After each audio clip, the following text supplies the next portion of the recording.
자, 또 같이 한번 봐봅시다. 수투고쟁이 레벨 3, 스텝 3의 106번 문제 같이 한번 볼게요. 실수 전체의 집합에서 정의된 함수 y는 fx의 그래프가 마이너스 1과 3이라고 하는 이 좁은 범위에서의 그림은 다음과 같고, 모든 실수 x에 대해서 다음이 성립할 때 극한값과 함수값을 한번 구해보시오라는 문제인데, 일단 이 문제의 포인트는 자, 이 부분을 해석할 수 있냐 없냐 인 것 같습니다. 자, 그러면 같이 한번 이 부분을 한번 해석해 볼게요. 그러니까 우리가 이거부터 한번 해봅시다. x 플러스 4는 fx. 이 뭐예요? 모든 실수 x에 대해서 이게 성립한다 라고 하면 이건 뭘 뜻하는 겁니까? 그쵸, 주기함수를 뜻하는 거지.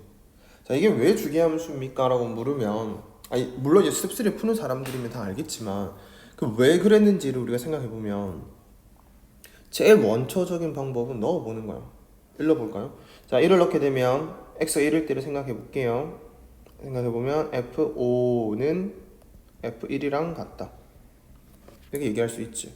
자, 이번엔 x 대신에 1.1을 넣어볼까요? 그럼 f5.1은 f1.1이랑 같다. 간격이 얼마만큼? 4만큼. 간격이 얼마만큼? 4만큼. 자, x값이 달라졌는데 간격이 4가 유지가 된다면 숫자가 다른 x값을 넣었지만, 여기는 5를 넣었어요. 결과적으로 여긴 결과적으로 1을 넣은 겁니다.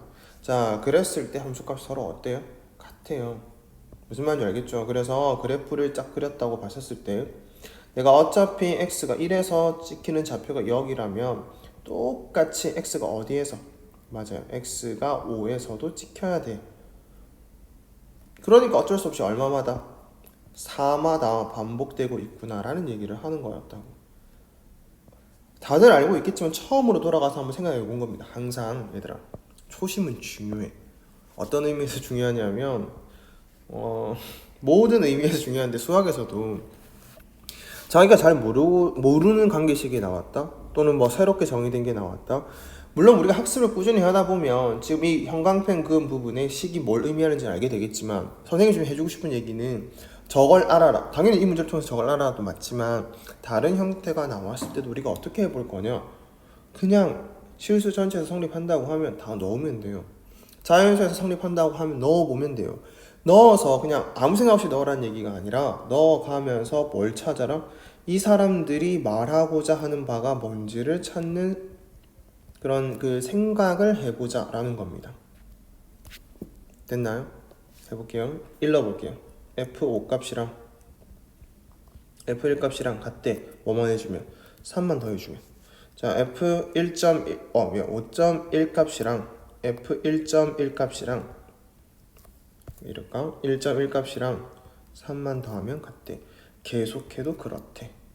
됐을까요? 그래프적으로 그림을 그리면 이런 걸 뜻하는 거겠지. 내가 1에서 x는 1이라고 하는 지점과 x는 5라고 하는 지점에서의 함수값을 보고 싶대. 여기서 만약에 1,0이 찍혔대. 그럼 5에서는 뭘로 찍혀야 된다는 소리야? 맞아요, 5,3으로 찍히면 된대. 간격이 4가 차이 나니까 함수값이 얼마만큼 차이 난대? 3만큼 차이 난대. 됐을까요? 그 얘기를 해주고 싶은 거라고. 됐나요? 자, 그러면 우리가 이제 이런 생각을 할 수 있지. 선생님 이제 알겠어요. 이 그래프를 좀 당겨볼게요. 이 그래프를, 자, 요만큼을 한번 더 떼볼게요. 요만큼을, 물론 이거 비어있고 채워있는 거 이거 다 생각해야 되겠지만, 자, 어디서부터 어디까지? 3부터 좀 더 이어서 가볼게요. 3부터 어디까지를 봤을 때 7까지를 봤었을 때 똑같이, 왜냐하면 봐봐요, 여기서부터 여기까지 간격이 얼마예요?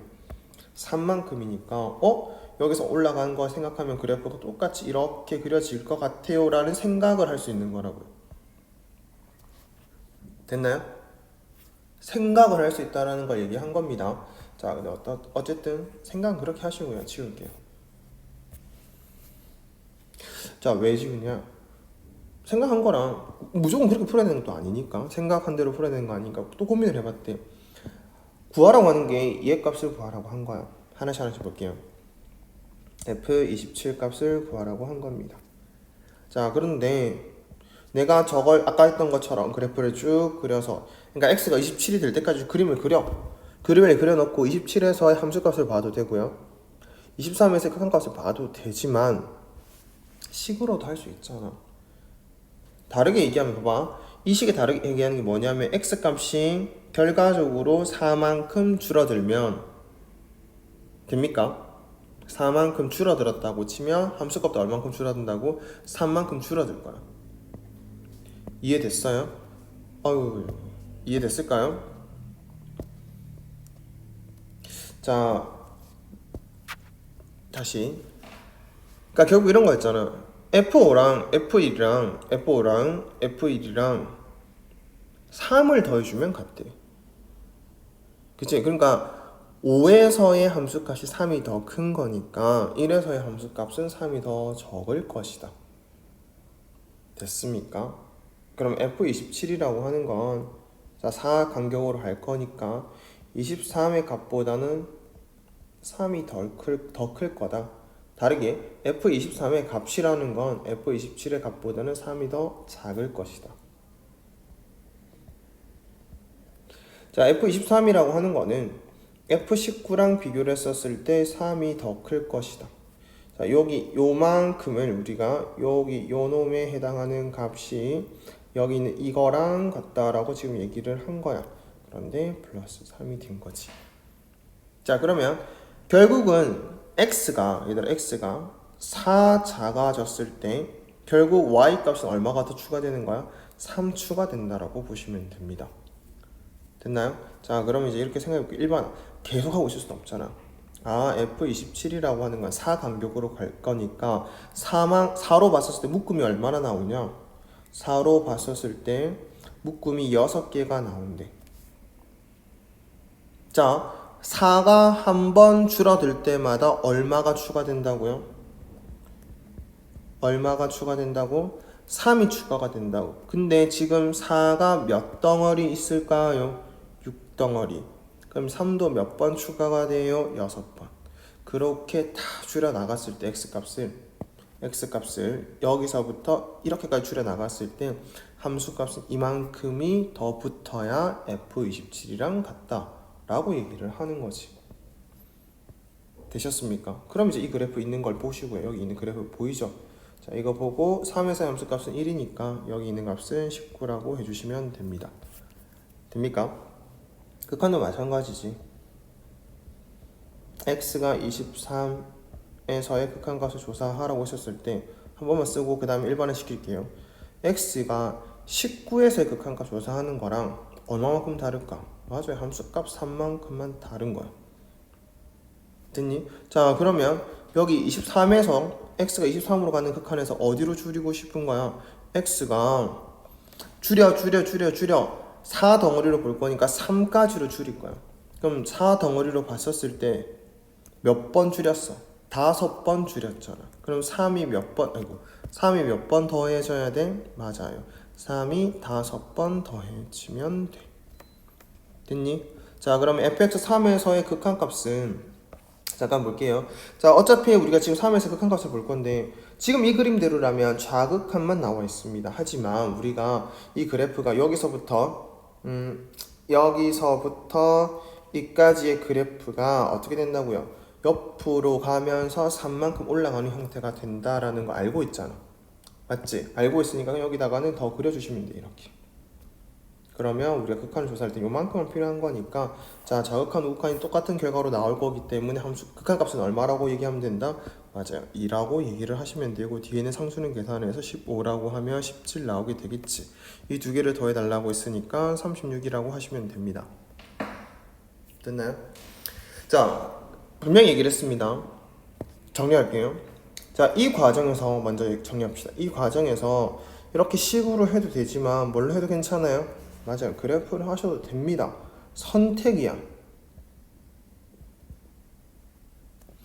많은 선생님들이 함수에서 제일 중요한 건 그래프다라고 얘기를 하지만, 맞아요. 그건 맞는 말이야. 맞는 말이긴 한데, 선생님이 생각할 때 이래요. 식도 중요하고 그래프도 중요해요. 둘 다를 생각해서 문제마다 뭘 이용해서 풀지를 선택하는 게 제일 중요합니다.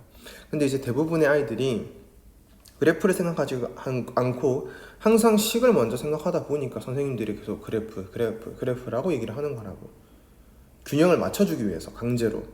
근데 이제 다 이제 자기가 식도 할 수 있고 그래프도 할 수 있는 사람이라면 무조건 그래프를 해야 된다라기보다는 둘 중에서 뭐가 좋은지를 선택하겠다라는 마인드로 공부를 하시는 게 그게 이제 앞으로의 어려운 문제를 풀 때도 좋아요. 왜냐하면 어려운 문제는 그래프를 풀겠다 이게 아니라 그래프를 풀다가 식으로 풀다가 다시 그래프를 풀다가 왔다 갔다 하셔야 되거든요. 그래서 그런 것들에 대한 선택 자체도 결국은 자기 능력으로 남기 때문에 이런 거 쉬운 것부터 그런 판단하는 연습을 꼭 하셔야 되고요. 아셨죠? 그래서 지금은 뭐 그래프로도 할 수 있었지만 식으로 보여드린 거고, 자, 그 다음에 두 번째 여기 이 부분입니다. 이 부분. 자, 선생님이 이렇게 나열을 해 가면서 이게 뭘 말하고자 하는 바를 알아봤단 말이야. 그치? 이게 나쁜 게 아니에요, 얘들아. 결국은 얘네들이 말하고자 하는 바를 어떤 식으로든 논리적으로 알아내시기만 하면 돼요. 그러니까 저거를 다시 볼게요. 자, 이렇게 얘기할 수도 있지.